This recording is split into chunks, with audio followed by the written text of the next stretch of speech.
पंतप्रधान नरेंद्र मोदी उद्या नागपूर दौऱ्यावर असणार आहेत। उद्याच्या नागपूर दौऱ्याची भाजपकडून जय्यत तयारी केली जाते। चौकात भाजपचे झेंडे आणि भगव्या पताका लागलेल्या आहेत। विविध भाजपचे कार्यकर्ते पंतप्रधान मोदी यांचं स्वागत करतील। रस्त्यावर चोख व्यवस्था असेल, बॅरिकेडिंग सुद्धा लावले गेलेले आहेत। आढावा घेतलेला आहे आमच्या प्रतिनिधींनी, पाहूया।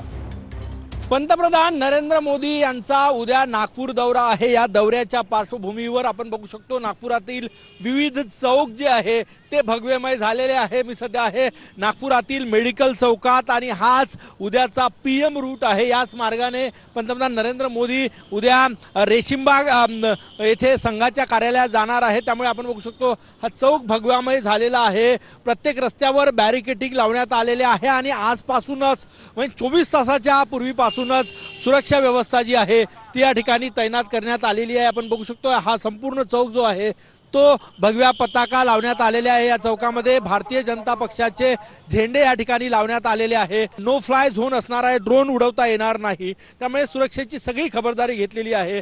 कॅमेरामॅन सचिन सयामसह गजानन उमाटे, TV9 मराठी, नागपूर। पंतप्रधान नरेंद्र मोदी उद्या नागपूर दौऱ्यावर असणार आहेत आणि त्या दृष्टीने पोलिसांचा चोख बंदोबस्त ठिकठिकाणी पाहायला मिळतोय।